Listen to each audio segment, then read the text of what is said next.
यह प्रीपेड और पोस्टपेड का खेल है क्या और कैसे एक छोटी सी चिप ने आम आदमी की रात की नींद हराम कर दी है। साथ ही जब हम बिजली दफ्तर जाते हैं या अखबार पढ़ते हैं तो ये बाबू लोग हम पर भारी भारी अंग्रेजी के शब्द फेंकते हैं। Postpaid, prepaid, smart meter, security, deposit. एक सीधा साधा किसान या मजदूर इन शब्दों के जाल में उलझ कर रह जाता है और यहीं से शुरू होता है उसकी जेब काटने का खेल। मैं आपको इन तीनों मीटरों का असली मतलब बहुत ही आसान एग्जाम्पल से समझाता हूँ। नंबर एक, पोस्टपेड मीटर से यह पूछ रहा है कि जब हमने आपके बढ़ाए हुए मनमाने बिल को भी भर दिया, फिर साहब हमारे घर की बत्ती क्यों काटी जा रही है। यह सिर्फ एक अवस्था नहीं साथियों, यह एक सिस्टमेटिक तानाशाही है।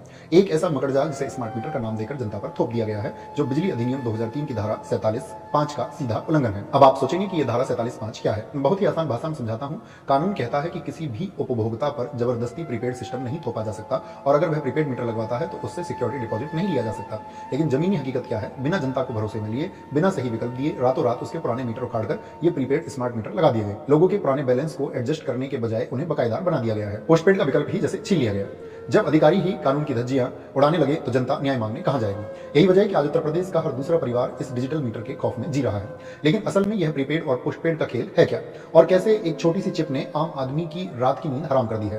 साथ ही जब हम बिजली दफ्तर जाते हैं या अखबार पढ़ते हैं तो ये बाबू लोग हम पर भारी भारी अंग्रेजी के शब्द फेंकते हैं। Postpaid, prepaid, smart meter, security, deposit. एक सीधा साधा किसान या मजदूर इन शब्दों के जाल में उलझ कर रह जाता है और यहीं से शुरू होता है उसकी जेब काटने का खेल। मैं आपको इन तीनों मीटरों का असली मतलब बहुत ही आसान एग्जाम्पल से समझाता हूं। नंबर एक, पोस्टपेड मीटर यानी खाओ और बाद में पैसे दो। इसे आप एक ढाबे या रेस्टोरेंट की तरह समझिए। आप ढाबे या रेस्टोरेंट जाते हैं, भरपेट खाना खाते हैं और जब आप उठते हैं तो वेटर आपका बिल लाकर देता है। पुराना बिजली का सिस्टम यही था। आप पूरे महीने आराम से पंखा, टीवी, मोटर चलाते थे। महीने के अंत में मीटर रीडर आता था और आपको बिल थमा देता था। आप 10 से 15 दिन के अंदर वो बिल जमा कर देते थे। यह सिस्टम आम आदमी के लिए सुकून वाला था।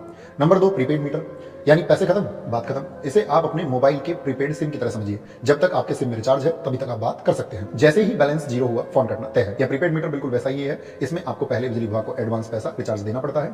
इसमें सबसे बड़ा दर्द क्या है, यह एक निर्दयी मशीन है। मान लीजिए रात के 2 बजे में आपका बैलेंस खत्म हो गया तो यह मीटर यह नहीं देखेगा कि आपके घर में कोई बीमार है या छोटा बच्चा गर्मी से तड़प रहा है। यह तुरंत आपके घर की बिजली काटकर आपको अंधेरे में धकेल देगा। नंबर 3, स्मार्ट मीटर सिस्टम का नया जासूस। बहुत से लोग सोचते हैं कि स्मार्ट मीटर कोई अलग चीज है। नहीं, स्मार्ट मीटर बस एक तकनीक है। स्मार्ट मीटर पोस्टपेड भी हो सकता है और प्रीपेड भी। इसे स्मार्ट इसलिए कहते हैं क्योंकि इसके अंदर एक सिम कार्ड या चिप लगी होती है। अब बाबू को आपके घर आकर रीडिंग लेने की जरूरत नहीं है। वह बिजली बिल ना जमा करने पर पावर हाउस पर बैठे बैठे आपके घर की बत्ती गुल कर सकता है। यह मीटर सीधा सर्वर्स के जरिए पावर हाउस से जुड़ा है। अब आपके मन में सवाल आएगा कि दफ्तर में बैठा बाबू आपकी लाइन काटता क्यों है। कारण सुनिए। पहले क्या होता था कि अगर आपका बिल 2-4 दिन लेट हो गया है तो आप लाइनमैन से कह देते थे कि भैया रुक जाओ, फसल बिकेगी, महीने की तनख्वाह आएगी तो मैं पैसे दे दूंगा। वो रुक जाता था क्योंकि वो एक इंसान था। लेकिन स्मार्ट मीटर में कोई इंसानियत नहीं है। जैसे ही कंप्यूटर के सॉफ्टवेयर ने देखा कि आपका प्रीपेड बैलेंस जीरो हो गया है या फिर विभाग ने कोई पुरानी पेनल्टी या जुर्माना आपके खाते में डाल दिया है तो दफ्तर में बैठे बाबू को आपके घर आने की मेहनत नहीं करनी। उसे बस स्क्रीन पर लाल बटन पर क्लिक करना है और आपके घर की बत्ती तुरंत गुल। कोई सुनवाई नहीं, कोई मोहलत नहीं। अब आते हैं सबसे बड़े फर्क पर, ये सिक्योरिटी डिपॉजिट और कानून का क्या खेल है।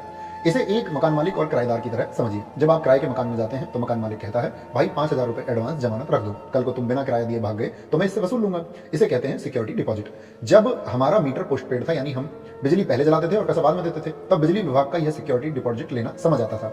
लेकिन जरा दिमाग लगाइए, प्रीपेड मीटर में तो आप बिजली इस्तेमाल करने से पहले ही रिचार्ज कर रहे हैं, यानी आपने तो पहले ही पैसा दे दिया, तो फिर आप भाग कैसे सकते हैं। और अगर भाग भी गए तो विभाग का क्या नुकसान है, पैसा तो उनके पास पहले से है। यही बात विद्युत अधिनियम 2003 की धारा 47(5) कहती है।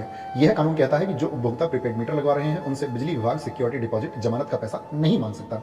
लेकिन यूपी का बिजली विभाग क्या कर रहा है, उन्होंने जबरदस्ती बिना लोगों की मर्जी के 70 लाख घरों के पुराने पोस्टपेड मीटर उखाड़ दिए और प्रीपेड लगा दिए हैं। वही जो जनता के करोड़ों रुपए सिक्योरिटी डिपॉजिट के नाम पर विभाग के पास जमा थे उसे सही तरीके से लौटाया नहीं, उल्टे लोगों पर मनमाने बिल थोप दिए।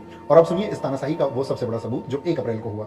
आपको पता है भारत सरकार की एक संस्था है सेंट्रल इलेक्ट्रिसिटी अथॉरिटी CEA। इस संस्था ने साफ साफ आदेश जारी किया है कि 1 अप्रैल 2026 से पूरे देश में प्रीपेड मीटर लगाने की अनिवार्यता यानी मजबूरी खत्म की जाती है। यानी केंद्र सरकार कह रही है कि अब किसी पर जबरदस्ती प्रीपेड मीटर नहीं थोपा जा सकता। जनता को अधिकार है कि वो पोस्टपेड का विकल्प चुने। इसे विद्युत उपभोक्ता अधिकार नियम 2020 भी शक्ति देता है, जो कहता है कि उपभोक्ता को पारदर्शी बिलिंग और मीटर चुनने का हक है।